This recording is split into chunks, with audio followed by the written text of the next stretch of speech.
7 de dezembro de 1941. O tumulto da Segunda Guerra Mundial entra no seu 27º mês. Xangai. As tropas japonesas atacam Xangai. Os exércitos alemães estão às portas de Moscou, deixando 6,5 milhões de baixas. A Alemanha nazista tem a Europa sob seu controle. Sitiada, a Grã-Bretanha está por um fio. A 4.800 quilômetros dali, os Estados Unidos continuam em paz. 76% de seus cidadãos apoiam a neutralidade. Às 7h55 da manhã, a paz é estilhaçada.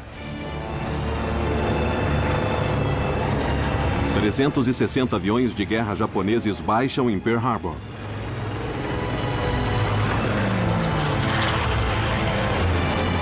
A Segunda Guerra Mundial chegara à América.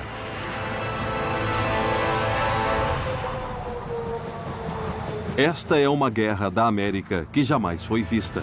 Território do eixo, território aliado. De um ponto de vista especial, o espaço. Defesas aéreas, domínio aéreo.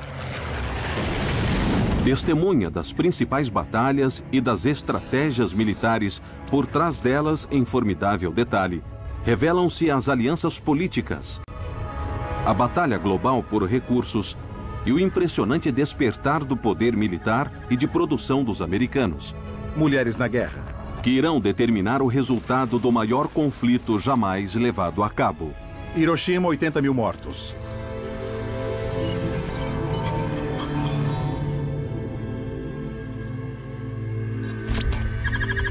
O não provocado ataque japonês a Pearl Harbor irá repercutir em todo o globo. Pearl Harbor. Mas a América temia um ataque. Havia meses. Oceano Pacífico. Desde 1931, as ambições imperialistas do Japão ficaram cada vez mais ousadas. Primeiro, a Manchúria é invadida. Depois, a própria China. Quando a França perde para a Alemanha nazista em 1940, o Japão toma a Indochina francesa. Os Estados Unidos reagem rápido. Os ativos financeiros do Japão são congelados e o embargo do petróleo é imposto. O recado é claro: retire-se da Indochina ou seja economicamente esmagado. Após o embargo, o Japão se viu diante de duas opções: deter a expansão territorial e ceder às exigências dos aliados ou ir à guerra. O Japão opta pela guerra. Nas palavras do primeiro-ministro Tojo, é a glória ou o declínio. É imperativo que eles deem o primeiro e decisivo golpe. Oceano Pacífico, Ilhas Havaianas. Os japoneses sabiam que jamais poderiam competir com os Estados Unidos numa longa guerra naval no Pacífico. Sabiam que não tinham poderio econômico, poderio militar. Mas foi calculado que poderiam desferir um golpe fatal nos principais navios da Armada Americana no Pacífico. Se você pudesse destruir a Armada do Pacífico, a habilidade dos americanos de reagir a algo durante muitos meses lhe seria tirada. Então o ataque a Pearl Harbor não foi só um ataque a um símbolo do poder americano. Era o poder americano no Pacífico. O que a inteligência americana não vê é revelado do espaço. A armada do almirante Yamamoto parte do Japão para a maior agressão da história. Evitando rotas navais e o continente, eles chegam, sem ser vistos, a 440 quilômetros de seu alvo. É o perfeito ponto de vantagem, além do alcance do radar de defesa da América. Mas há uma ótima distância de ataque para sua força militar de 414 aeronaves de ponta. A joia da coroa, o Mitsubishi Zero. Mais rápido que tudo que eles já haviam usado. É incrivelmente manobrável e tem autonomia extrema. Mas enquanto a tecnologia era excelente, o que importava em Pearl Harbor era o homem no seu comando, era o piloto. Os pilotos japoneses já tinham estado em guerra durante anos. Eram tripulações bem treinadas. Além de tudo isso, eles estavam planejando esse ataque por um longo período. Eles praticavam em jogos de guerra, simulando, ensaiando essa ação várias vezes. Então eles falavam que podiam ter feito tudo acontecer de olhos fechados. Às 7h55 da manhã, a primeira leva de bombardeiros surgiu no céu. No convés do USS Arizona estava Don Stratton. Soubemos na hora que eram aviões japoneses e sabíamos que eles estavam bombardeando a Ilha Ford. Algo estava bem errado.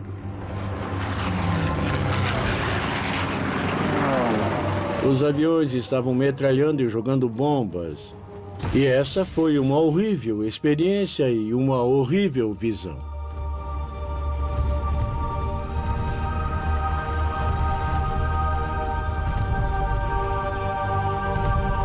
Era um bombardeiro para grandes altitudes que derrubou uma bomba de 900 quilos. Sabe, devastou tudo pelo caminho e o impacto, e a fumaça, e o fogo. Foi um horror. Parecia que você tinha perdido sua casa. Dos 8 encouraçados ancorados, o Arizona, o Oklahoma, o West Virginia e o Califórnia afundaram. O resto ficou seriamente avariado. Em 68 minutos, o Japão prejudicou seriamente o coração da Armada Americana no Pacífico. Da perspectiva dos japoneses, o ataque a Pearl Harbor foi muito além das mais otimistas expectativas. Quando você considera as baixas que os japoneses sofreram nesse ataque, foi essencialmente nada.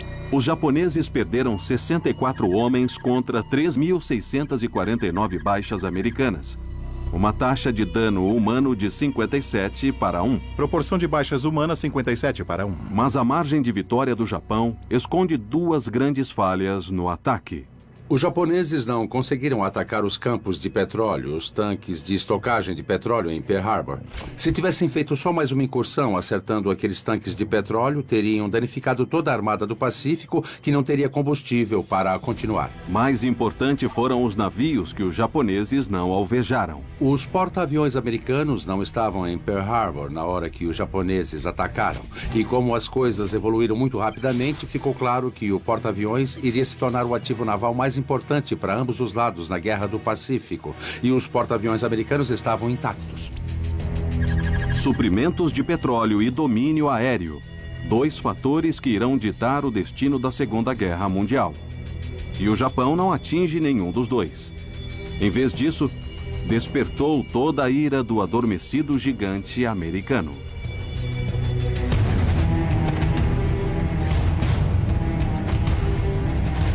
Pearl Harbor enfureceu o povo americano e também os militares americanos. Foram milhares de baixas, destruição da maior parte da armada no Pacífico. Se você quisesse fazer algo para unir um país que antes disso estava dividido sobre o que fazer quanto à guerra, Pearl Harbor era a pedida. Teve o efeito de para-raios na população americana. Não estava mais o presidente Roosevelt limitado em suas opções. Ele tinha nos Estados Unidos uma população que estava irada, unificada e desejosa de vingança contra o Japão. A era de isolacionismos chega ao fim. A América está em guerra e inicia seu levante para se tornar a nação mais poderosa do planeta. Washington calcula que a vitória custará 300 bilhões de dólares. 4,4 trilhões em valores atuais. Mais de 1,5 vezes o orçamento federal americano. O governo pode levantar metade com o aumento dos impostos. Quanto ao resto, tem que recorrer ao povo. Levantar 300 bilhões de dólares era algo visto como um descomunal desafio. Porque, basicamente, tínhamos que fazer a metade da população dos Estados Unidos comprar obrigações de guerra. E estávamos dizendo o seguinte: vamos entrar na Segunda Guerra Mundial e é para vencer. É uma luta do bem contra o mal e vocês, como indivíduos, vão fazer toda a diferença. Para garantir o sucesso, os publicitários de Nova York recrutaram o que havia de mais potente na publicidade americana. Tínhamos a máquina de Hollywood. A América tinha um mercado maciço de cinema. Eles conheciam o poder de Hollywood, conheciam os poderes das celebridades. Mais de 300 ícones do cinema aderiram à campanha Stars Over America, que tomou conta do país. Em Chicago, 2 grandes eventos com as celebridades renderam mais de 15 milhões de dólares em obrigações de guerra. Nova York, um evento de beisebol arrecadou 56 milhões de dólares. No final da guerra, as campanhas das obrigações de guerra levantaram 187,5 bilhões de dólares.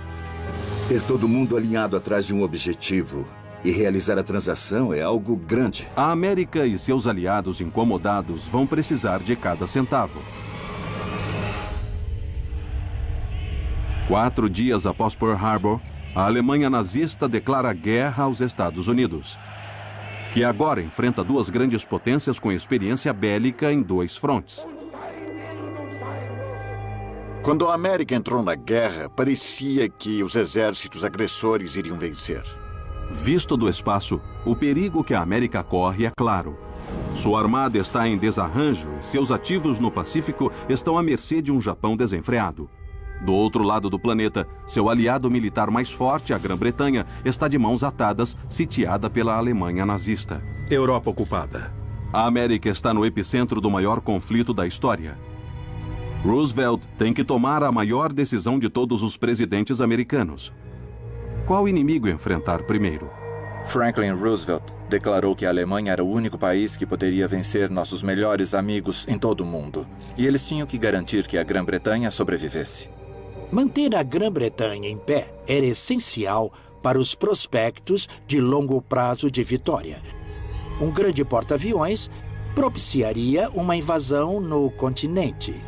Se a Grã-Bretanha caísse sob o domínio nazista, o desafio seria quase insuperável. Para Roosevelt, o futuro da Grã-Bretanha é o futuro da guerra. Porém, após 17 meses lutando sozinha, sua sobrevivência está por um fio. 1º de setembro de 1939. Isolada, a única esperança da Grã-Bretanha é manter suas rotas de suprimentos abertas, um frágil sinal de vida que o almirante alemão Dönitz anseia destruir. A Grã-Bretanha dependia da importação de 5 milhões de toneladas de coisas todo mês. O almirante alemão Dönitz argumentou com grande persuasão que se pudéssemos subtrair 1 milhão de toneladas por mês, poríamos a Grã-Bretanha de joelhos. A arma letal de Dönitz é o submarino U-Boat, capaz de viajar milhares de quilômetros submerso e portando um coquetel mortal de artilharia de convés, minas e torpedos. Ele é a arma perfeita para impor a uma Grã-Bretanha faminta a sua submissão. Quando atacavam, estavam mandando 9.000 toneladas de suprimentos para o fundo do mar, com uma munição, um torpedo, e quando ele detona, ele cria um vácuo embaixo da embarcação que faz com que o navio desmorone. É a diferença entre ser esfaqueado e alguém quebrar sua espinha. É mortal. Churchill introduz os comboios navais para proteger as armadas mercantes. A resposta de Dönitz é devastadora. O almirante Dönitz introduziu uma coisa chamada tática de Rudel, o grupo de lobos. A matilha é um grupo de lobos. E, em vez de se aproximar consideravelmente, como os submarinos tinham feito no passado, os alemães teriam seus U-boats em formação em longas filas de patrulha. E aí eles usavam sinais de rádio para congregá-los num grupo e dominar os defensores do comboio. Os resultados foram devastadores. Se você fosse pego por um grupo desses, podia perder metade ou mais do seu comboio. Em 12 meses, 900 navios são afundados. Apenas 29 U-boats são destruídos. É uma guerra de atrito que a Grã-Bretanha está perdendo, e rápido. Winston Churchill sabe muito bem que a Grã-Bretanha não vai ser capaz de lutar essa guerra sozinha, vai precisar de ajuda americana, não vai conseguir lutar sozinha. Churchill pressiona incansavelmente Roosevelt para obter o apoio americano. Embora oficialmente neutro, Roosevelt faz um trato. Os Estados Unidos dão 50 destroyers para a Grã-Bretanha se manter na luta. Mas há um preço. Em troca, a Grã-Bretanha transfere 8 de suas bases no exterior para a América e desmantela seu sistema preferencial de comércio com suas colônias. Foi um acordo bem misto para a Grã-Bretanha, porque ela não teria conseguido sem o apoio americano.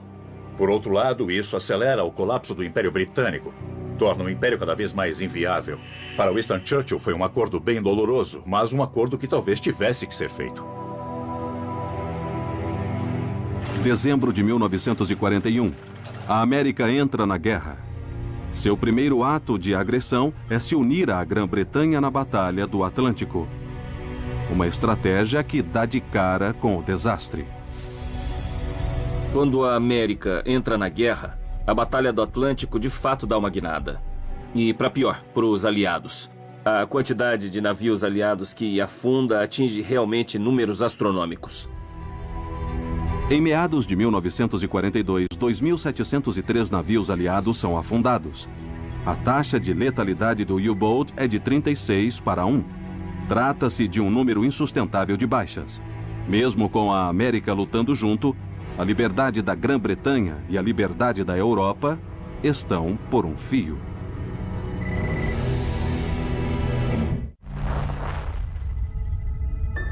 Meados de 1942, a Grã-Bretanha continua refém da ameaça do U-Boat alemão.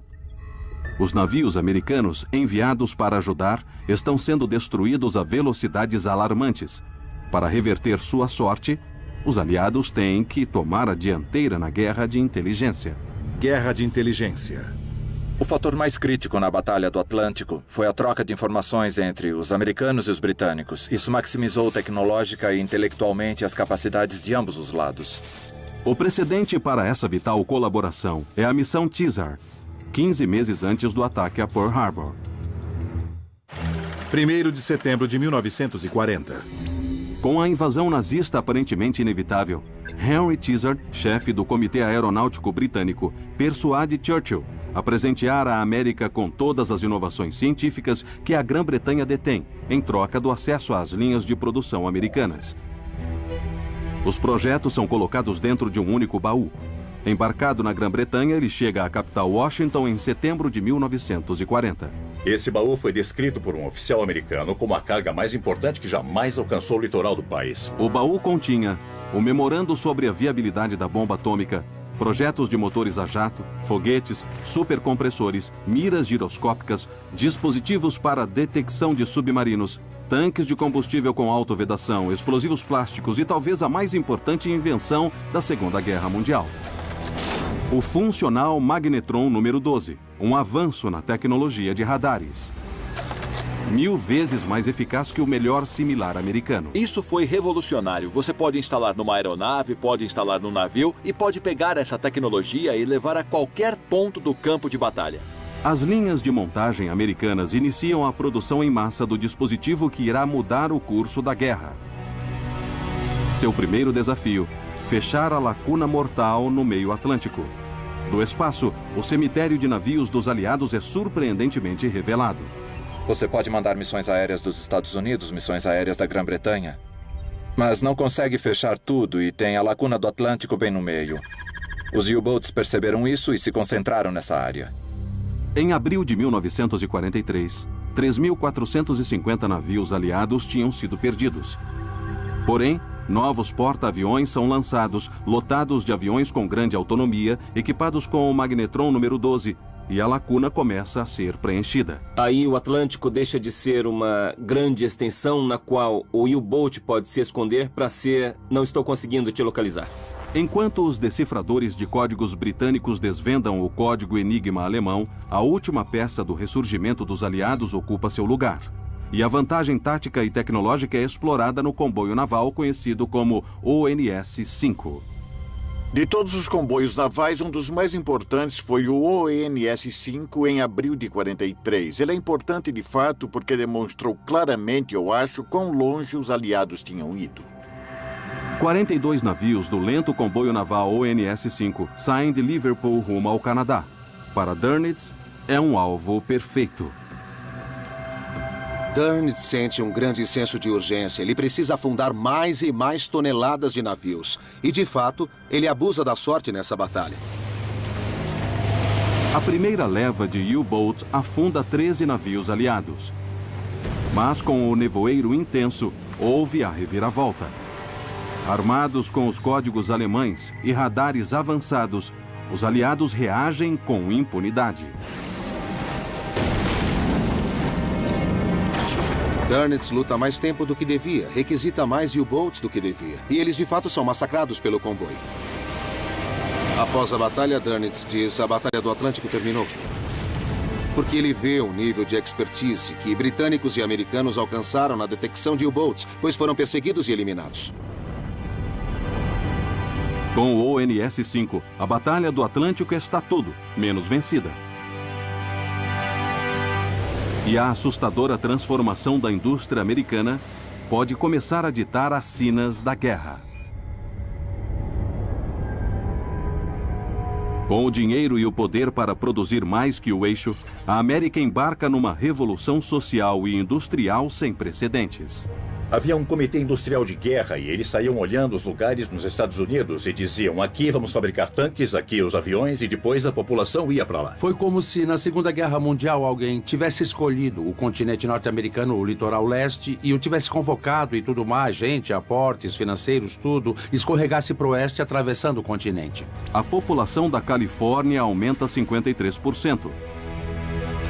Do Oregon, 40%, e de Washington, 37%. 19 milhões de mulheres se tornam o cerne da força laboral americana nas fábricas de artigos bélicos, transporte e agricultura por todo o país. Produtos de todos os tamanhos se tornam parte crítica do esforço de guerra. Fabricantes de máquinas de escrever, de produtos enlatados, todos são convertidos, estão todos mobilizados, se preferir, para apoiar o esforço de guerra. As fábricas de carros passam a fabricar bombardeiros e as fábricas de geladeiras passam a fabricar tanques de guerra. Não à toa, isso foi chamado de o milagre da produção. A indústria americana produz 87 mil navios e lanchas de desembarque, 100 mil tanques e veículos bélicos, 300 mil aeronaves, 2 milhões de caminhões, 20 milhões de fuzis e armas curtas, além de 41 bilhões de cartuchos de munição, o suficiente para matar a população do mundo 17 vezes. Entretanto, a decisão da América de enfrentar a Alemanha primeiro tem o seu preço. A ofensiva centrífuga japonesa foi um choque para todos. Pareciam invencíveis. O Japão avança pelo Pacífico irreprimido, capturando territórios americanos, britânicos e holandeses numa sequência de vitórias decisivas. Em questão de 6 meses, eles quase tomaram todo o controle do Teatro do Pacífico. Capturaram territórios por 2 razões principais. A primeira foi pelos recursos. As Índias Orientais holandesas forneciam petróleo e borracha necessários para alimentar a máquina da guerra. Eles também sabiam que a América acabaria reagindo. E aí, muitos dos territórios seriam barreiras erguidas contra os americanos quando eles retornassem. Abril de 1942. A América revida o ataque. Lançado do US Hornet, 16 B-25 dão início à fase seguinte da guerra, bombardeando Tóquio. Para os americanos, o ataque é uma chance de revidar, muito embora não tenha causado tanto dano material. Ele teve um grande impacto na liderança japonesa. Os militares ficaram constrangidos por permitirem que o imperador fosse ameaçado nesse nível. Os japoneses reagiram, voltando os olhos para a base americana no Pacífico, no ponto mais ocidental. Do espaço, a estratégia é clara. Tomar o atol de Midway estenderá o perímetro defensivo para dentro das águas americanas. O plano deles era: vamos surpreender os americanos, vamos tomar Midway e eles serão forçados a sair e nos enfrentar nos nossos termos. O que os japoneses não sabiam era que os americanos já sabiam que estavam vindo. A história dos decifradores de códigos americanos é um desses fatos menos conhecidos, mas com certeza um dos trechos mais importantes da história de como a América venceu no Pacífico. A partir de junho de 1939, a Unidade de Inteligência de Combate da Marinha Americana, sob o comando de Joseph Roquefort, tenta decifrar o JN-25, o código naval japonês, utilizando-se da tecnologia do cartão perfurado e análise matemática. Eles trabalham sem parar. Na liderança até o atol de Midway, o ponto de ruptura acontece. Eles decifraram o código, eles sabiam que os japoneses estavam chegando e sabiam onde eles chegariam em Midway e sabiam até quando eles chegariam exatamente. A inteligência americana finalmente compreende a magnitude do ataque japonês. A situação é altamente precária. Com uma armada enfraquecida e diante de uma força inimiga com experiência bélica, Midway é a hora da verdade. O jeito da Batalha de Midway dar certo para a América era com os porta-aviões no lugar certo e capazes de atacar os japoneses na hora certa. Os americanos tinham que acertar na sua primeira atacada. Às 4 horas da manhã, o bombardeio de Midway pelos japoneses tem início. O que o almirante Nagumo não vê é que a 440 quilômetros dali, a salvo e fora do alcance dos radares japoneses, 4 porta-aviões americanos estão prontos para um contra-ataque. Apenas às 7h40 da manhã é que um avião de reconhecimento japonês avista a armada americana. As batalhas costumam ser decididas em minutos e segundos. E Midway está cheia de importantes minutos e segundos. Quando o avião olheiro finalmente vê a armada americana, o almirante Naguno se vê diante do seguinte dilema. Devo equipar meu avião com bombas para bombardear Midway ou devo parar, retirar essas bombas, armar os torpedos e ir atrás da armada americana? Qualquer que fosse a decisão que ele tomasse, teria grande impacto no resto da batalha. Enquanto faziam aquilo, havia um longo e crítico ponto de espera com aviões a postos e grande quantidade de explosivos em volta. Para os japoneses, esse foi o momento mais arriscado. Esse é o momento que a América estava aguardando. 41 torpedeiros Douglas partem para o ataque. Mas os torpedeiros americanos surgem sem escolta, totalmente vulneráveis, e são abatidos. Feito peixe fora d'água, não conseguem sobreviver. 35 dos 41 aviões são perdidos. Nem uma única bomba atinge a armada japonesa. Parece que o Japão desferiu o golpe decisivo.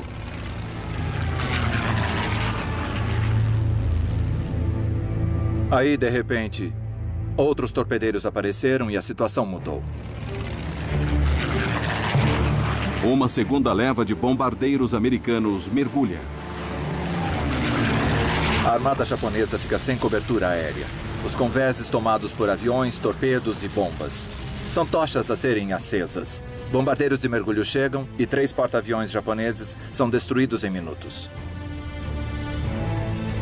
Quando o último porta-aviões japonês é destruído, juntamente com 250 pilotos de elite japoneses, o equilíbrio de poder dramaticamente pende a favor dos americanos.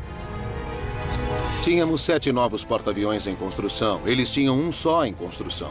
Então jamais conseguiriam repor esses porta-aviões. Isso significava que eles seriam jogados de novo para a defensiva, enquanto a guerra durasse. No teatro global da guerra, o controle aéreo estava provando ser um dos fatores determinantes para a vitória. Do outro lado do planeta, os primeiros ataques da América contra a Alemanha nazista estão vindo do céu.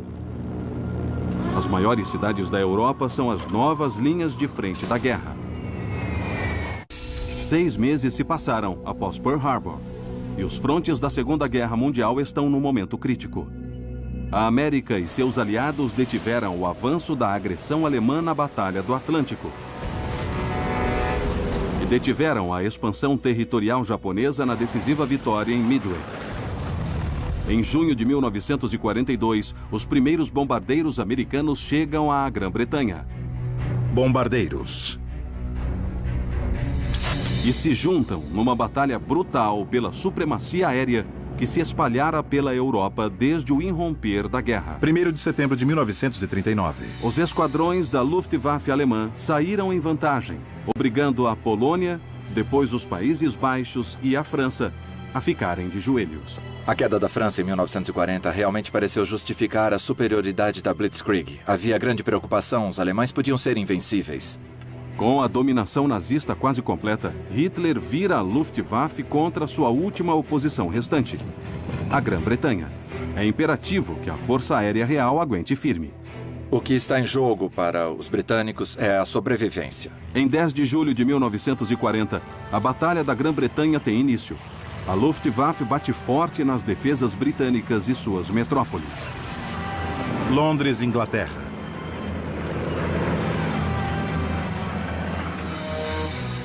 A RAF se adapta bem rápido e começa a abater muito mais aviões de combate alemães do que os alemães conseguem repor. 1.900 aviões alemães são destruídos em 113 dias. Essa é uma insustentável taxa de atrito. Hitler é forçado a cancelar a Batalha da Grã-Bretanha e começa a reunir forças para a invasão da União Soviética. A Batalha da Grã-Bretanha é a primeira grande derrota de Hitler na Segunda Guerra Mundial. O poderio aéreo é a nova ortodoxia do warfare moderno. Roosevelt ordena que vastos esquadrões de aeronaves sejam fabricados. Na fábrica da Ford em Willow Run, no Michigan, impressionantes 8.500 bombardeiros são produzidos. Mais de 127 mil bombardeiros são fabricados. 13.600 são levados para campos de pouso britânicos. O ataque à Alemanha pode agora entrar em novo nível de intensidade. A chegada da 8ª Força Aérea na Grã-Bretanha teve inúmeros impactos. Garantiu que os alemães não tivessem condições de realizar um outro grande ataque contra a Grã-Bretanha, como tinham feito na batalha anterior. Haveria muitos aviões aliados lá e foi um estímulo ao moral dos britânicos, pois finalmente os americanos chegam aos montes. Mas os pilotos americanos estavam num novo tipo de warfare, no qual o mero peso dos números não eram garantia de sucesso. A quantidade de armas que estava sendo lançada para deter os bombardeiros estava custando muitíssimo caro. A taxa de sobrevida estava em 11-1 para a infantaria. Na verdade, era mais seguro ser homem de infantaria em terra na Europa, numa trincheira, do que estar numa máquina avançadíssima voando lá no alto. Após perder 1.135 bombardeiros, a RAF passa a fazer ataques noturnos. Porém, no escuro, apenas 1,5% do total de bombas caem num raio de 5 quilômetros do alvo. Para os americanos, isso era ineficiente demais. Era preciso agir de dia quando era possível ver o alvo. Pensavam que nossos bombardeiros podiam ser mais defendidos, que isso iria funcionar. A confiança americana estava baseada no B-17, a mais sofisticada máquina de guerra de sua época. O B-17 é uma aeronave incrível. Eles a chamam de Fortaleza Voadora. E por quê? Ela tem 13 metralhadoras calibre 50 instaladas em toda a sua volta para produzir uma bolha de fogo. Você tem fogo saindo pela frente, você tem fogo saindo pelos flancos, por baixo, por cima e por trás. Acreditava-se que podia voar em plena luz do dia, sem a escolta dos aviões de combate, mergulhar no coração do território inimigo e liberar uma incrível quantidade de artilharia nos alvos inimigos. Acreditando piamente no B-17, a 8ª Força Aérea Americana planeja um ataque duplo para destruir o coração da produção alemã de aeronaves. Fábrica da Messerschmitt. A missão Schweinfurt-Regensburg foi vista como forma de realmente provar que essa ideia do bombardeiro de precisão daria certo. Eles pareciam ter escolhido as principais indústrias que podiam destruir, o que iria ajeitar a economia alemã. Para eles, era o plano de batalha que os conduziria ao seu alvo. 2 esquadrões de B-17 comandados pelo coronel LeMay e pelo general brigadeiro Williams se preparam para atacar simultaneamente, dividindo as defesas alemãs. Quase que imediatamente, o plano é posto em prática. Era um dia com neblina na Inglaterra. LeMay pôs seus homens no ar e outra divisão de bombardeiros não conseguiu decolar. A decisão foi tomada, não podiam desembarcar os homens de LeMay que tinham enviado. Quando a missão Regensburg prossegue por conta própria, os bombardeiros foram vítimas indefesas, não só pela artilharia, mas pelos alemães que estavam se unindo vindo de toda a zona de defesa.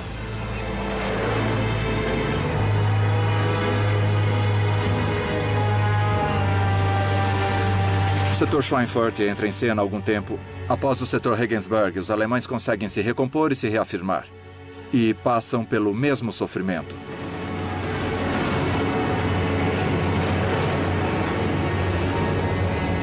60 bombardeiros americanos são destruídos, o dobro de baixas jamais sofridas num único ataque. O problema dos aliados era... Nós levamos o marketing da Fortaleza Voadora a sério. Nós levamos a ideia de que ele podia proteger a si próprio com suas metralhadoras e que não precisaríamos de escolta de verdade. E não foi o que ocorreu. A falha é surpreendentemente clara do alto. Falta a proteção da escolta aos caças. Os caças têm autonomia limitada e só pode proteger os bombardeiros uma parte da rota até os alvos, deixando-os perigosamente expostos. Aí nós tínhamos quem realmente mudaria o jogo. Tínhamos o P-51.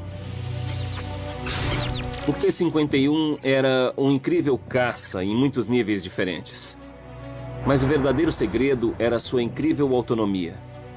Ele acompanhava os bombardeiros americanos quando entravam e quando saíam. Isso significava que podíamos desmontar as defesas alemãs. Podíamos criar um verdadeiro domínio aéreo. É quando você vê a Luftwaffe definitivamente ser varrida dos céus. Com a Luftwaffe destruída, temos bastante terreno livre no espaço aéreo alemão. E, de fato, iniciamos o desmonte da indústria petroleira. Petróleo, a única e mais essencial commodity da Segunda Guerra Mundial. A posse de grandes suprimentos de petróleo era o único caminho para a vitória. Sem petróleo, exércitos mecanizados não poderiam guerrear. Do espaço, a batalha pelas reservas de petróleo do mundo é revelada. A América é autossuficiente. Seus campos petrolíferos são a pedra angular da força militar dos aliados. Em contraste, o estoque alemão de 20 milhões de barris está rapidamente se esgotando. Uma das fraquezas do esforço de guerra alemão era que eles não conseguiam ter acesso a ilimitadas quantidades de petróleo. Então decidiram usar petróleo sintético. E o petróleo sintético era de fato vital para compensar essa diferença. Petróleo sintético, produzido a partir de carvão e gás natural, é a força vital das forças mecanizadas de Hitler. Enquanto ataques aéreos aliados alejam a produção de combustível sintético da Alemanha, a melhor esperança de Hitler é tomar os campos petrolíferos no Cáucaso. No interior da Rússia, ambos os lados batem de frente na luta mais sangrenta que a história já viu. Em jogo está o resultado da Segunda Guerra Mundial.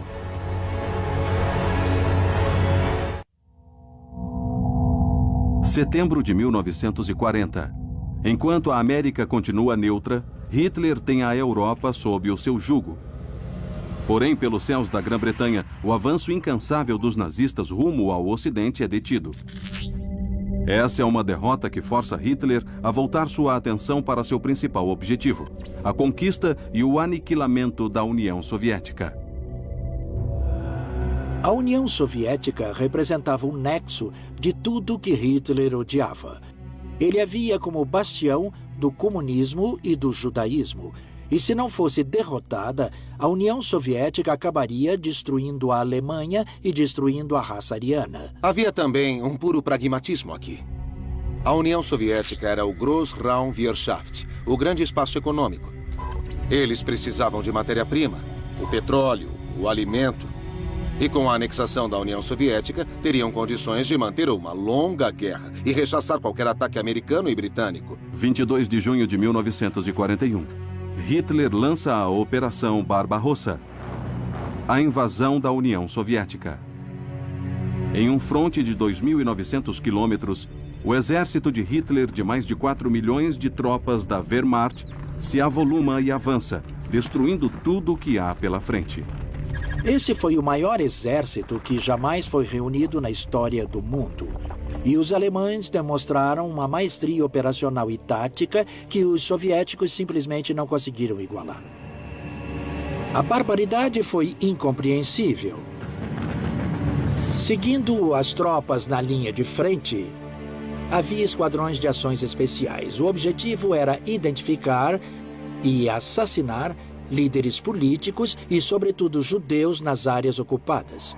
O extermínio de milhões de soviéticos é o implacável campo de teste para o Holocausto. A SS acelera o genocídio dos judeus e outros, vistos como indesejáveis. Mais de 9 milhões são exterminados. Campos de extermínio. Isso foi assassinato em massa industrializado.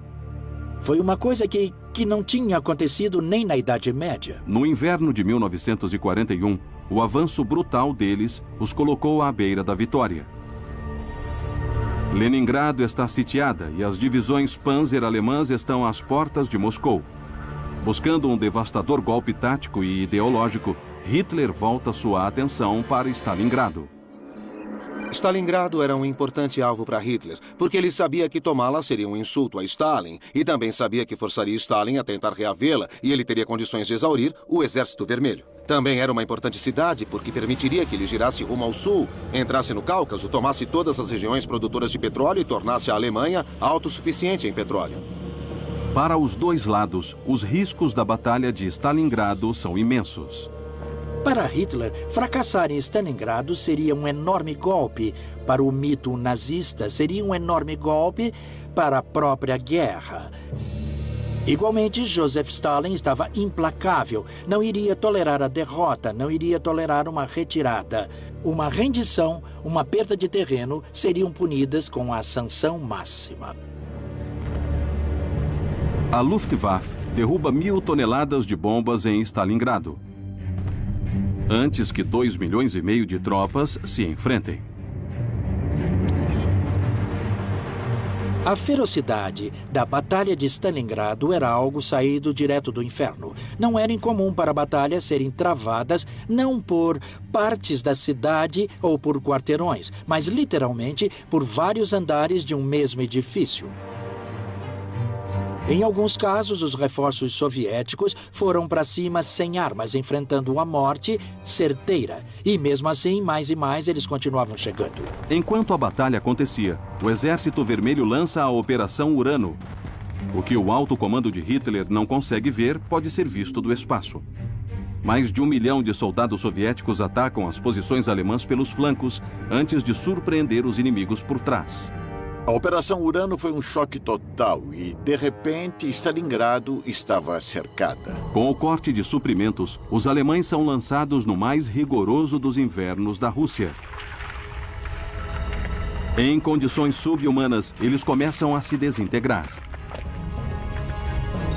O frio era de congelar. O fornecimento de comida começou a cair, as armas emperravam. Foi um pesadelo. É difícil expressar em simples palavras o que foi uma experiência como aquela. Após 5 meses sitiado, o outrora poderoso 6º Exército de Hitler capitula. É o primeiro exército de campo alemão a fazer isso. Quase 2 milhões caíram. Mas para os soviéticos, a maré está virando. O estímulo ao moral soviético mal consegue ser descrito.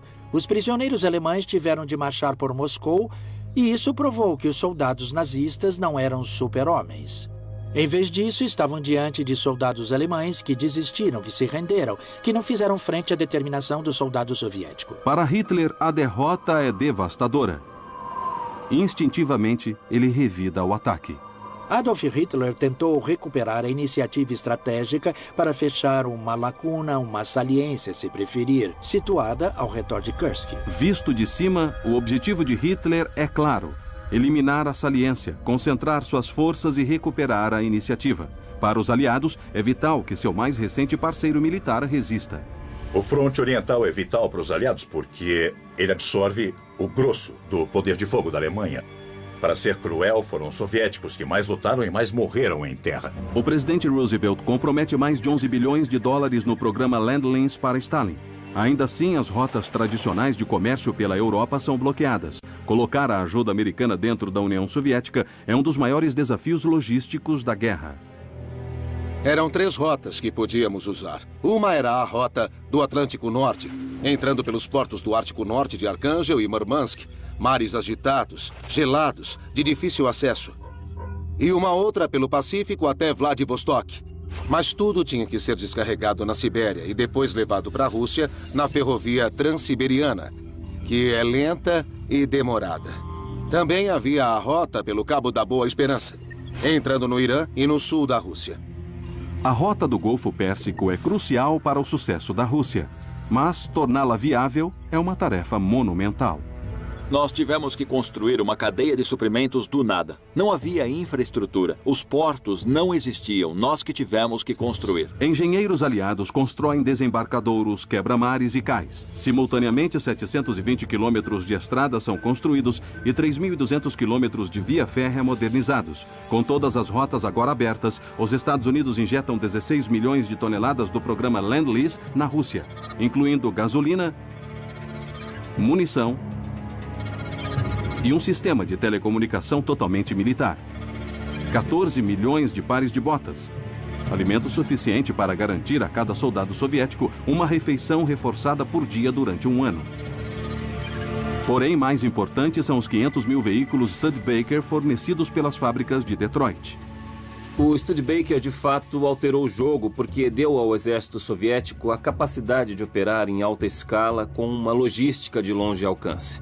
Outra coisa que esses veículos oferecem é uma vantagem, literalmente, dentro da batalha propriamente. Os russos têm muita artilharia, mas combinando essa artilharia com esse veículo, de repente, eles têm baterias antitanques, atravessando velozmente várias partes do campo de batalha. Para dar aos soviéticos a vantagem tática em Kursk, os aliados fornecem algo mais: informações sobre os planos da ofensiva alemã. Os soviéticos sabiam que eles estavam chegando e aí eles criaram defesas numa escala que realmente jamais fora vista na guerra. As pessoas lembram do caso da linha Maginot na França. Esse lance foi a linha Maginot, mas com muito mais esteroides. Do espaço, a total enormidade das defesas soviéticas se torna clara. 3 linhas de defesa contendo uma vasta rede interconectada de milhares de armas antitanques, zonas de artilharia vistas de antemão e mais de 400 mil minas. É o maior network de defesa jamais construído ao longo de 80 quilômetros. 80 quilômetros de profundidade. 5 de julho de 1943. Mais de 2.000 tanques e 2 milhões de soldados se engajam.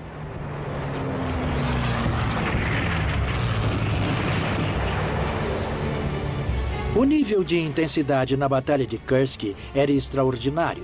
Grande número de tanques e soldados lutavam no grau máximo de brutalidade, muito perto um dos outros. Havia um brutal combate mano a mano, lança-chamas, milhares de tanques, junto com artilharia chovendo em cima deles. Tudo isso combinava para criar um cenário imitando o inferno na Terra. Após 11 dias, a ofensiva alemã desaba. Há apenas 1/3 do que faltava para o seu objetivo. A tentativa de Hitler de esmagar a União Soviética fracassou. O pior pesadelo de Hitler tinha acontecido. A Alemanha estaria agora diante de uma guerra em 2 frontes e uma guerra de atrito. Stalin ganha a iniciativa no fronte oriental a um enorme custo. Mais de 9 milhões de baixas soviéticas. Em contraste, a América não precisa pôr nenhum único soldado nos campos de batalha da Europa. Stalin ficou profundamente frustrado com a demora dos aliados em abrir um segundo fronte e concluiu que era uma conspiração. Que Churchill e Roosevelt iriam lutar até o último russo. Aí os britânicos e os americanos atravessariam o canal, recolheriam todos os despojos de guerra, sendo que os russos tinham vencido dando o próprio sangue e tesouros.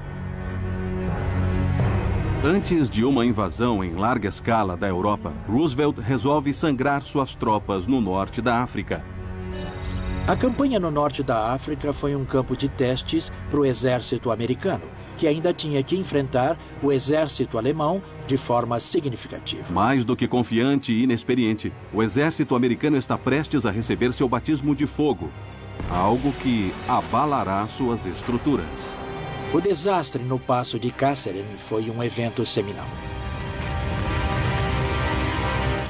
Territórios japoneses.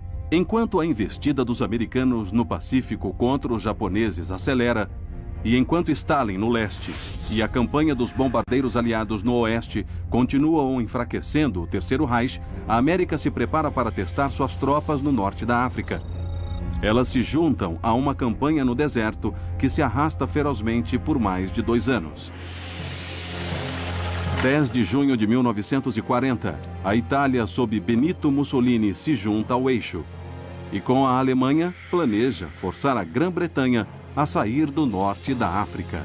O norte da África era um fronte vital para os britânicos na Segunda Guerra Mundial, porque era a articulação vital do Império Britânico.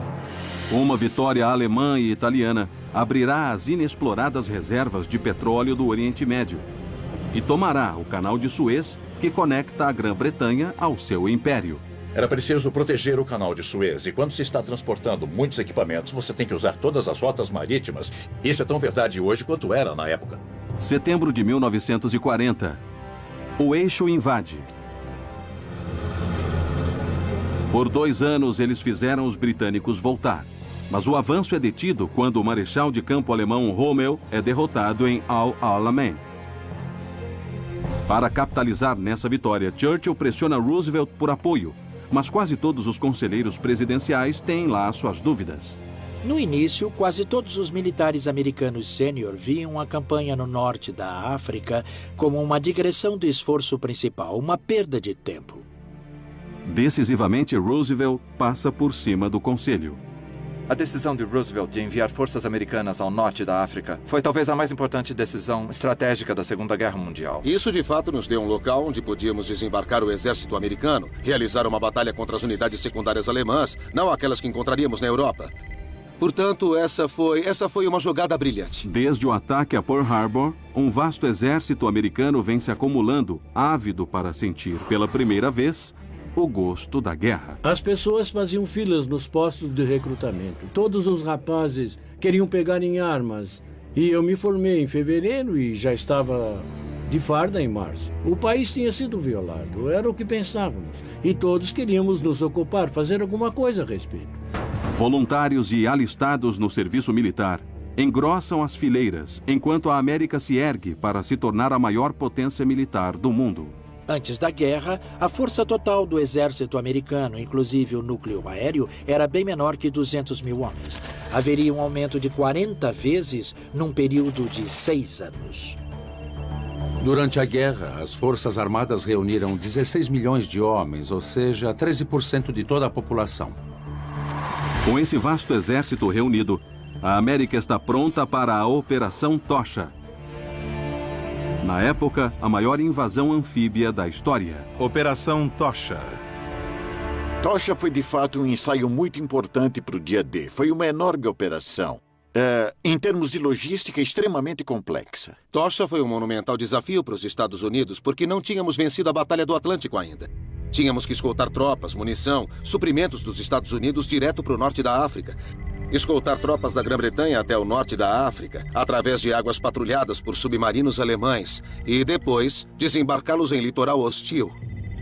8 de novembro de 1942, 73 mil tropas aliadas são despejadas nas praias. E imediatamente os problemas começam. O que vimos no desembarque no norte da África é um estudo de tudo que poderia dar errado num desembarque anfíbio. Virtualmente tudo que podia dar errado, deu errado. Você não saía pela frente da lancha de desembarque direto na praia. Não, você tinha que saltar pelos lados. Isso, é claro, não é o modo mais eficaz de desembarcar. É o mais perigoso, é o mais lento. Várias de nossas lanchas ficaram presas nos bancos de areia. Quando conseguiam retirá-las, o equipamento eletrônico queimava. Felizmente, estavam combatendo a França de Vichy, que luta sem entusiasmo. E se estivessem atacando os alemães em 1944, os japoneses em 1944, a experiência teria sido, como posso dizer, bem pior. Quando as tropas da França de Vichy, leais a Hitler, capitulam, as forças americanas rumam para a Tunísia e para seu primeiro confronto com a máquina de guerra alemã com força total. Estavam, de fato, abençoadamente ignorantes das realidades da guerra moderna. Ou seja, eles tinham caminhões, tinham lá seus tanques, eles tinham seus rifles, tinham sua complicada cadeia de comando, do alto até o miolo, divisão, brigada, regimento, batalhão. Achavam que iriam se dar bem. As forças americanas enfrentam Rommel nos arredores da cidade de Faid. Realizando um avanço inicial, seguem recuando as divisões Panzer. Do espaço, a tática de mestre de Rommel é revelada. Os Panzers são só chamarizes, atraindo as forças americanas para uma armadilha. Eles viram presas das técnicas de duplo envolvimento dos alemães, que têm armas realmente boas, como o antitanque alemão 88. O canhão de 88 milímetros era literalmente o antitanque de maior calibre do mundo. Além de ter alcance bem maior, ele tinha uma incrível taxa de letalidade. Era uma arma letal. Essa coisa era diabólica. Em muitos casos, os americanos ou se renderam ou largaram suas armas e correram. O desempenho americano, para ser bem caridoso, foi bem sofrível. As forças americanas são empurradas de volta para o passo de Kasserine, onde, sob constante ataque, as unidades não testadas ficaram em pedaços. Levantar forças armadas de 16 milhões de pessoas com pressa significa que no início do conflito armado você vai ter tropas na linha de frente carecendo de experiência de batalha. Eisenhower se torna o supremo comandante aliado antes da Segunda Guerra Mundial. Antes da campanha do norte da África, ele nunca tinha ouvido o som de um só tiro dado com ódio. Ele não tinha nenhuma experiência real em combate.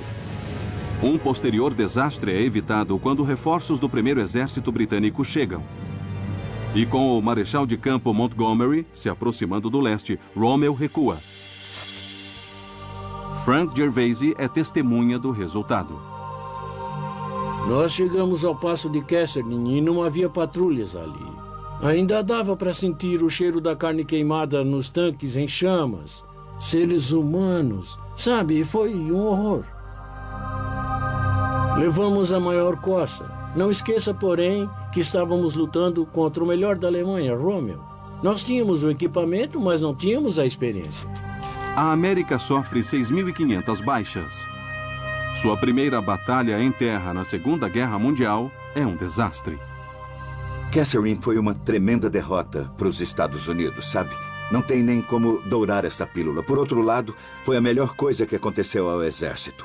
Melhor levar um pé no traseiro ali do que apanhar na Normandia. Algumas mudanças foram feitas nas abordagens em como iríamos operar, mas havia também algumas mudanças-chave na liderança. Tinha Eisenhower, mostrando a que veio, tinha George Patton, e as lições aprendidas no norte da África seriam aplicadas no restante da Segunda Guerra Mundial.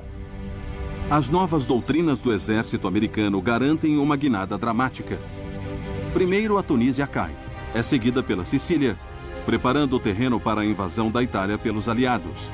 E do outro lado do mundo, a guerra no Pacífico entra em um novo nível de ferocidade. A carnificina foi fenomenal.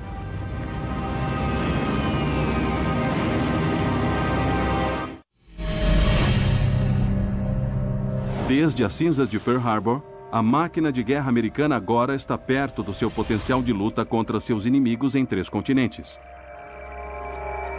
No Pacífico, o número de tropas cresce 457%. Sua armada triplica em tamanho. Com uma força tão vasta reunida, a investida final americana rumo ao Japão tem início. A estratégia americana é uma abordagem em 2 pontas, com o almirante Nimitz com os fuzileiros navais atravessando o Pacífico Central, o general MacArthur com a maior parte das forças do exército vindo pelo sudoeste do Pacífico, ambos se aproximando do Japão partindo de eixos diferentes. A flotilha do almirante Nimitz é a maior da história. A arma perfeita para destruir as fortalezas defensivas do Japão. Uma frota maciça de porta-aviões, destroyers, velozes encouraçados, apoiados por um longo comboio de logística com navios de suprimentos, petroleiros, navios hospital. O que você imaginar, isso tudo era a letalidade e a industrialização personificadas. A flotilha tem como alvo Saipan, uma das Ilhas Marianas. Seus campos de pouso podem se tornar a plataforma de lançamento para um bombardeio aéreo prolongado do Japão. O imperador Hirohito exige que suas 32.000 tropas baseadas ali o defendam a todo custo. Para os japoneses, a derrota não era uma opção, o recuo não era uma opção. Se fosse preciso perder tudo e todos, eles fariam isso em busca da vitória. Junho de 1944. 8.000 fuzileiros americanos chegam às praias sob intenso fogo dos japoneses. Para os fuzileiros foi um pesadelo. No frigir dos ovos, os japoneses têm uma missão: infligir grandes baixas naqueles que os atacam. Se você está na linha de frente, vai ser uma das vítimas.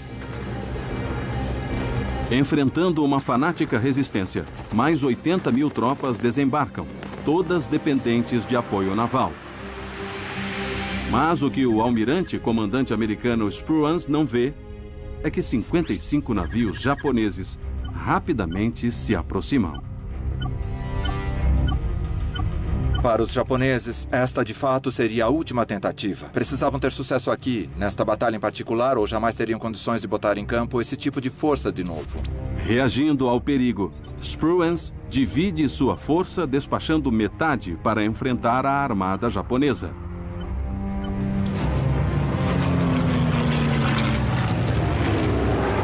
Quando as duas forças se confrontam, a superioridade tecnológica americana é dominante, sobretudo os 480 recentemente desenvolvidos Hellcats.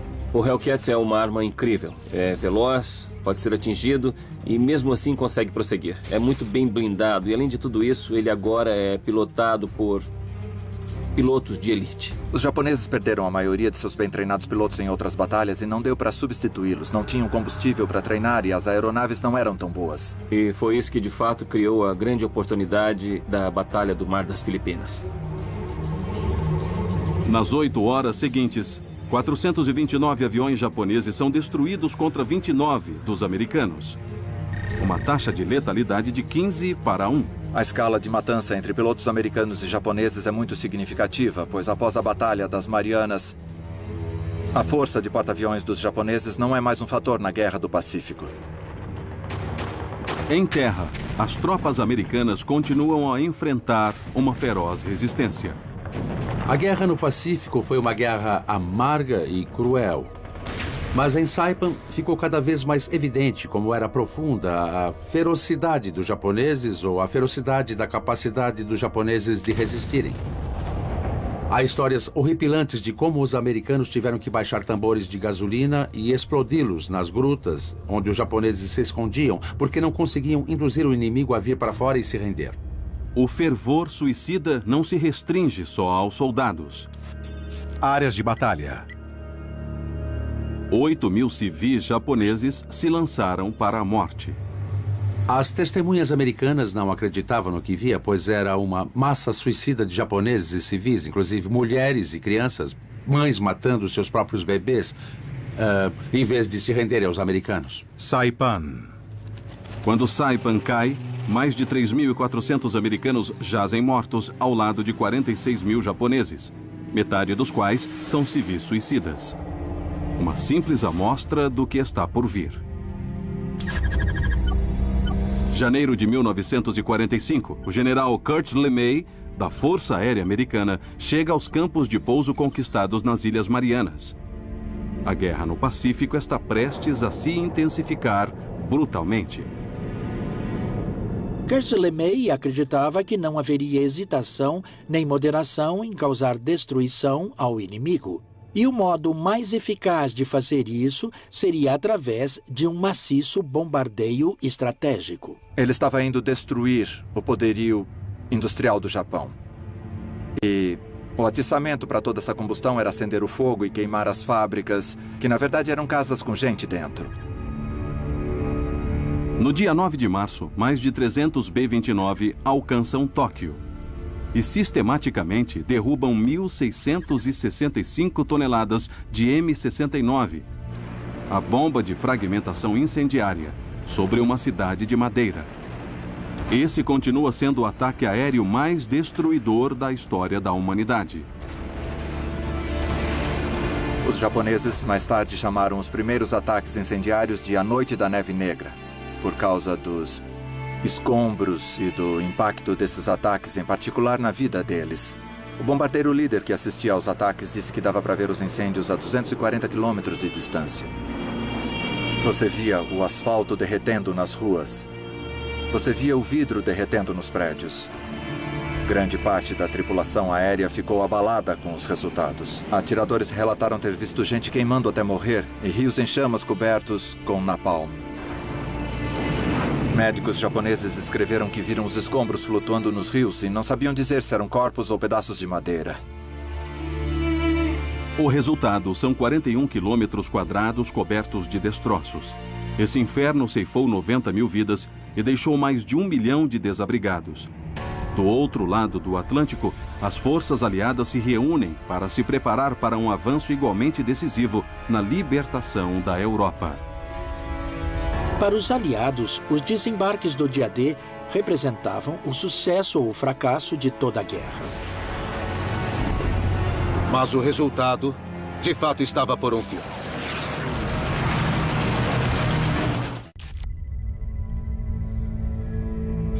Novembro de 1943. Roosevelt, Stalin e Churchill se encontram em Teherã para planejar a Operação Overlord, a invasão da Europa ocupada pelos nazistas. Churchill adverte sobre os desafios que os esperam. Os britânicos já tinham total conhecimento da capacidade, da eficácia da força de combate da Wehrmacht. A experiência britânica é reprimida. Evacuada de Dunkirk em 1940. Forçada a sair da Noruega e Grécia. Mesmo assim, apesar dos perigos, os aliados determinam que arriscarão tudo numa invasão monstruosa pelo Canal da Mancha, direto para os dentes das defesas nazistas. Para que o dia D fosse bem sucedido, era preciso que 4 eventos distintos ocorressem. Primeiro, os aliados precisavam da mão de obra e do equipamento para chegar até a praia e continuar a reforçar a cabeça de ponte quando os desembarques fossem seguros. Segundo, a supremacia aérea. Os aliados tinham que evitar que os alemães reforçassem suas posições na cabeça de ponte. Além disso, os aliados precisavam de uma grande ofensiva soviética para que a Alemanha ficasse ensanduichada entre 2 exércitos invasores.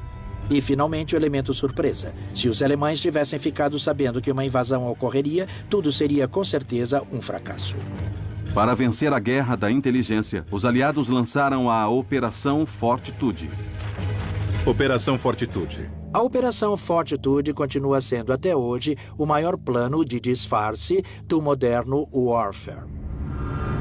Num audacioso ato de desorientação, um exército chamariz de 11 divisões fantasma, liderado pelo general Patton, se reúne do lado oposto de Calais. Eles tinham que enganar o alto comando alemão, fazê-los pensar que Calais, a rota mais curta para atravessar o Canal da Mancha, era o modo como a invasão iria ser montada. Ali havia tanques, pista de pouso e hangares de mentira. E permitiram que aeronaves de reconhecimento alemãs sobrevoassem essas áreas e pensassem: bom, aqui tem um exército enorme, é aqui que eles vão concentrar o esforço principal. Com a Operação Fortitude cegando o eixo, a verdadeira força de invasão secretamente se reúne. 9,5 milhões de toneladas de suprimentos, 4.000 embarcações anfíbias e mais de 1,5 milhão de tropas. O cérebro encarregado desse imenso desafio logístico de desembarque é o comandante da Marinha Inglesa, Sir Bertrand Ramsay. O plano de Sir Bertrand Ramsay era meticuloso, era complexo e foi ensaiado, foi repassado de todas as formas. O plano é surpreendente. Quase 7.000 embarcações transportando homens e suprimentos, se movendo em segredo até os pontos de reunião. Em uma hora pré-determinada, eles vão navegar pelos estreitos canais livres de minas rumo às praias inimigas por mares imprevisíveis. Simultaneamente, telas navais serão montadas para protegê-los dos contra-ataques do eixo. A abrangência e a profundidade do plano são algo fora do comum. Eu, pessoalmente, participei do planejamento de ações como Tempestade no Deserto, a Operação Liberdade no Iraque, e mesmo assim, com potentes computadores e inúmeros caras inteligentes atuando, foi bem intimidador para a época. Colocar as forças aliadas nas cabeças de ponte é apenas o início. Esperando por eles está a Muralha do Atlântico de Hitler, um network defensivo com 2.560 quilômetros de extensão e considerado pelo Führer como intransponível. É uma combinação de tudo. Desde milhões de minas até defesas específicas projetadas para rasgar o fundo de uma lancha de desembarque. Depois você tem buracos na areia, com metralhadoras e poder de fogo interligado, canhões de 15 centímetros, o que você imaginar. Uma obra violenta, realmente violenta. Havia tropas treinadas que passaram anos ali verificando cada via de saída da praia. Iriam ocorrer maciços contra-ataques, os alemães eram mestres nisso, havia muita incerteza. A janela da oportunidade é desesperadoramente estreita. O comandante supremo dos aliados, comandante Eisenhower, estabelece a data, 5 de junho de 1944. Operação Overlord. Uma vez que Eisenhower tomasse a decisão, ela seria irrevogável. Não havia um plano B. Simplesmente era tudo ou nada. Ou a invasão seria um sucesso, ou a tentativa de invasão teria que ser adiada para sempre. Dwight Eisenhower sentou e escreveu um bilhetinho, assumindo a culpa pelo fracasso dos desembarques, que estava pronto para ser entregue em caso de fracasso. Ninguém do lado dos aliados via isso como certo.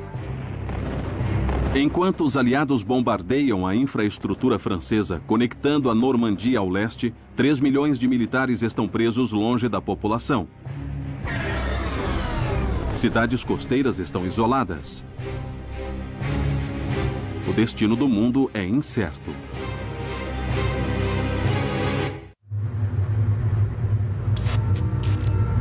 Após uma demora agonizante de 24 horas devido ao mau tempo, Overlord, a mais importante operação dos aliados na Segunda Guerra Mundial, é deflagrada.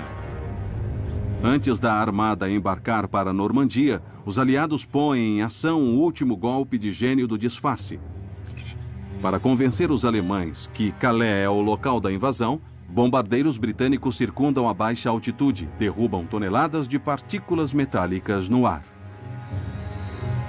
Isso criou um gigante registro no radar dos alemães. E esse exército fantasma, que foi construído na mente deles por meio de documentos e falsas bases, agora começa a ter vida.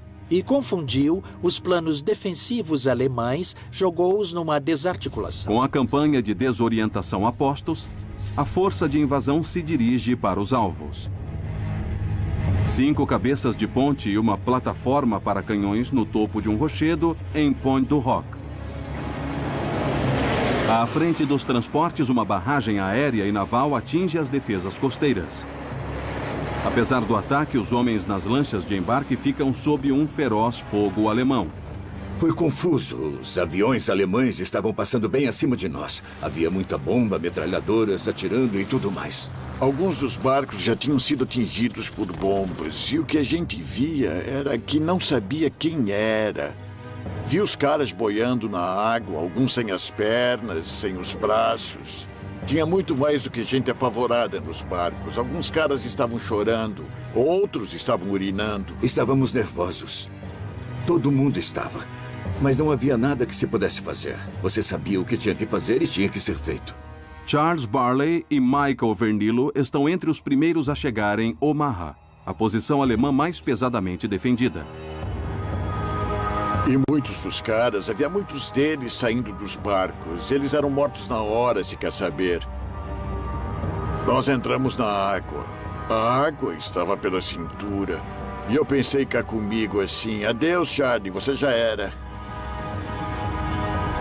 E depois foi de fato uma sensação terrível dentro d'água. Você via corpos boiando em volta e não dava para identificar. Foi algo realmente lúgubre.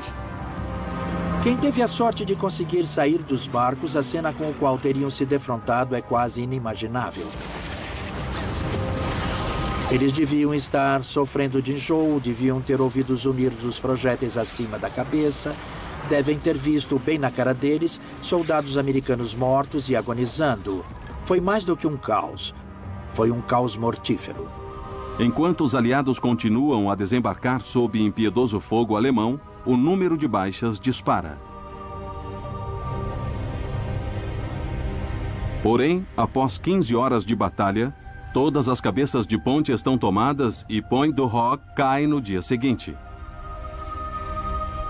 Os aliados sofrem 10.000 baixas, uma matança às raias do quase impossível. Eles estão com um pé na Europa, ocupada pelos nazistas. Para Hitler, isso foi a realização de um pesadelo. Nós, basicamente, assinamos o atestado de óbito da Alemanha nazista no dia 6 de junho de 1944. Após semanas e semanas encurralados na cabeça de ponte da Normandia, o resultado ocorrido superou as expectativas. O sucesso se deve ao network das linhas de suprimento que iam atrás dos soldados nas linhas de frente. Ligando a França com o depósito de guerra da Grã-Bretanha estão os portos artificiais Mulberry, onde desembarcam 2,5 milhões de homens, 4 milhões de toneladas de suprimentos e 500.000 veículos nos primeiros 10 meses. Abastecendo a ofensiva está a Operação Pluto, 112 quilômetros de tubulação submarina, bombardeando até 1 milhão de galões de combustível por dia para dentro da França. Essas toneladas e esses milhares de litros de combustível eram uma escala que não será repetida no futuro. Então, o que eles realizaram deve ser bem singular na história humana realmente. Do espaço, a velocidade do avanço é impressionante. No dia 19 de agosto, Paris é libertada, seguida por Rouen, Verdun, Antuérpia e Bruxelas. Em setembro, os aliados alcançam a linha Siegfried, no limiar da terra natal dos alemães. Hitler lança seu último e desesperado contra-ataque, a Batalha do Bulge. Apesar das grandes perdas, os aliados levam a melhor e a Alemanha nazista vai parar no abismo. A aposta de Hitler em Ardennes acabou garantindo o fim do Reich. Era a última força operacional que ele tinha e onde poderia tentar influenciar o passo dos dois frontes, oriental ou ocidental. Quando desperdiçou essa força, a conquista americano-soviética do Reich no ano seguinte foi inevitável. A guerra na Europa se aproxima do clímax. No outro lado do planeta, a investida rumo ao Japão também está chegando à sua sangrenta conclusão. Porém, cada ilha invadida está tendo um custo cada vez mais alto. A cada estágio, a ferocidade e a intensidade das defesas japonesas aumentavam. O que eles pensavam ser táticas suicidas de defesa em Saipan são redobradas em Iwo Jima. 19 de fevereiro de 1945. 60 mil fuzileiros navais americanos atacam a ilha de Iwo Jima, onde uma batalha de brutalidade sem precedentes tem início.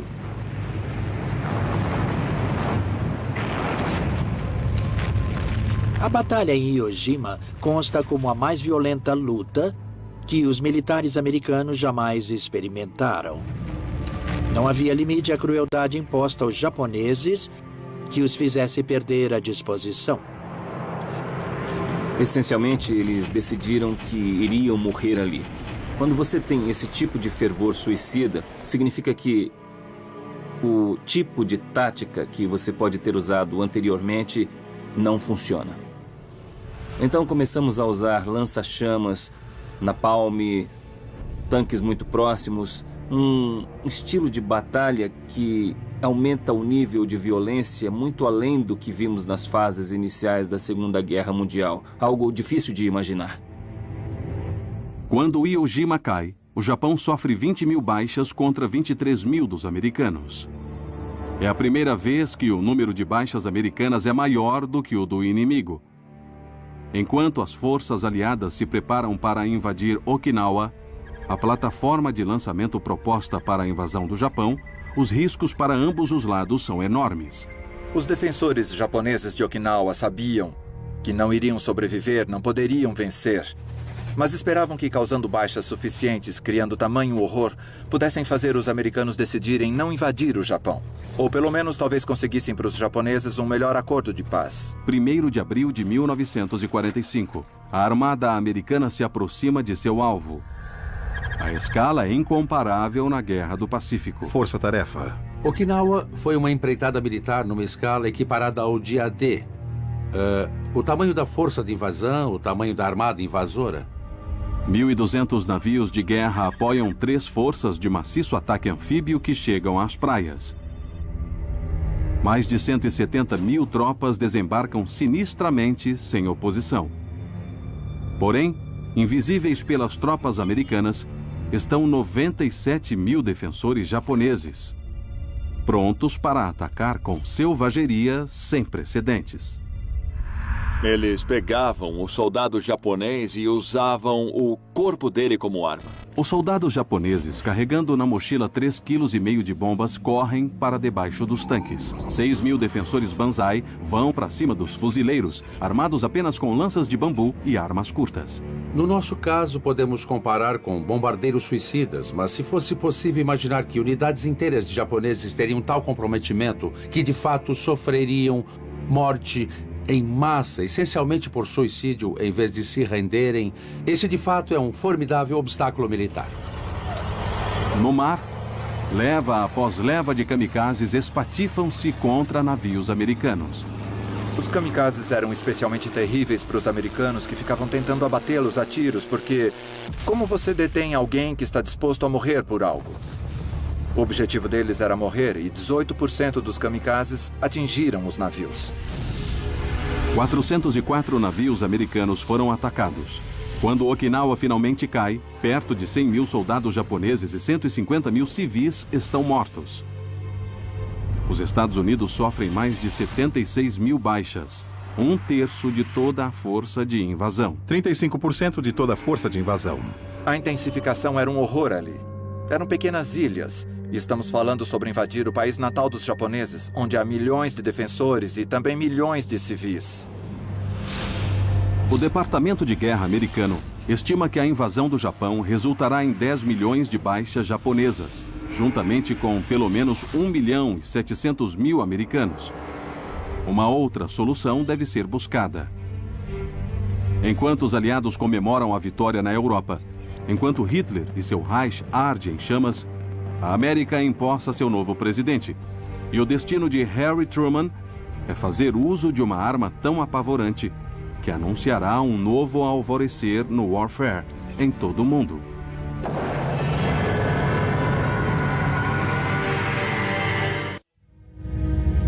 A guerra destruiu o mundo por quase 6 anos. Alemanha e Itália são derrotadas. Apenas o Japão ainda luta desafiando os aliados. Mas uma nova arma está prestes a fazer com que a Segunda Guerra Mundial chegue ao seu clímax. Dezembro de 1938. Cientistas alemães dividiram o átomo liberando 200 milhões de volts de eletricidade.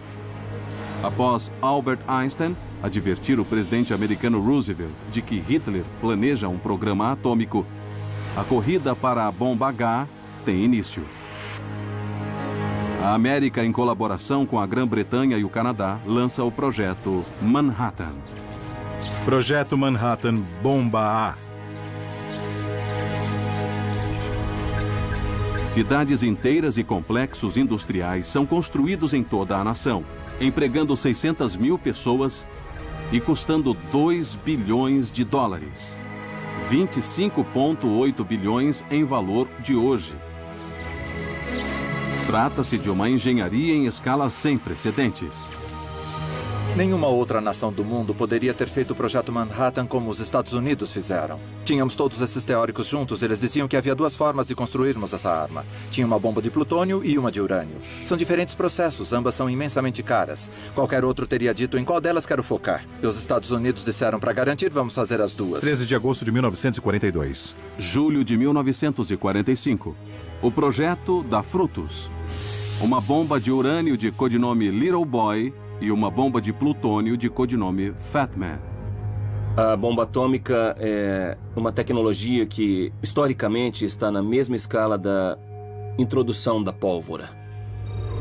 Pegaram o grau de letalidade, que foi aprimorado em toda a Segunda Guerra Mundial, e multiplicaram por uma nova aura de magnitude.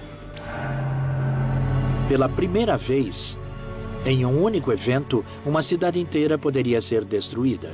Isso representava uma nova era no warfare. Retornando da Conferência de Potsdam, o presidente americano Harry S. Truman deve decidir se lança a bomba atômica sobre o Japão. Julho de 1945. Se tivesse vazado um ano depois que o presidente dos Estados Unidos tinha a bomba que poderia ter usado, talvez a guerra terminasse mais cedo. Só que ele não fez isso e nós sofremos mais umas 100.000 baixas. Ele teria, na melhor hipótese, sido escorraçado de seu posto. Não tinha como um presidente americano responsável perante seus eleitores não ter usado esta arma. Truman, hostil a Stalin e seu regime comunista, enxerga o significado de um ataque nuclear para o mundo do pós-guerra. Em 1945, a América enfrentava um grande paradoxo. Havia um longo tempo, claro, que Roosevelt e Truman vinham dizendo: Stalin, por favor, nos ajude com a guerra contra o Japão. Por favor, invada a Manchúria. Por favor, derrote o exército japonês. Mas quando percebeu que a União Soviética poderia derrotar os japoneses, isso não era o que a América queria mesmo. Eles queriam a tarefa de reconstruir o Japão. Esse foi um dos mais importantes fatores que influenciaram a decisão americana de usar a bomba atômica. Após um teste bem-sucedido no deserto do Novo México, Truman dá a ordem de usar a bomba o mais rápido possível. Algumas cidades foram escolhidas como alvos e foram deixadas intactas pelo bombardeiro incendiário. Porque se você bombardeasse uma cidade, não dava para saber a extensão do dano que fora feito pelos ataques atômicos. Também estava querendo uma cidade com uma grande população, porque assim haveria condições de ver o impacto total. Quando se examina isso, é bem cínica essa decisão de escolher um alvo onde vai ser jogada a mais perigosa das armas já desenvolvida. No dia 6 de agosto de 1945, o Enola Gay zarpa das Ilhas Marianas. Às 8h15 da manhã, hora local, Little Boy, uma carga de 60 quilos de urânio, é liberada sobre Hiroshima. 43 segundos depois, o mundo muda para sempre. A explosão cria um círculo de devastação de 1,6 quilômetros de largura com fogo por mais um raio de 7,2 quilômetros. 60 mil pessoas são mortas na hora e mais 100 mil morrem posteriormente devido às queimaduras e à radiação. Total de morte, 160 mil pessoas. 3 dias depois, Fat Man explode em Nagasaki, matando 80 mil civis. Após a primeira bomba no Japão, houve uma certa dose de descrença. Após Nagasaki, porém, ficou difícil negar que os americanos tivessem algum tipo de arma nova. Esse era só o começo do que poderia ser um longo padrão de destruição. 2 de setembro de 1945. O Japão capitula. A Segunda Guerra Mundial termina. A era nuclear tem início.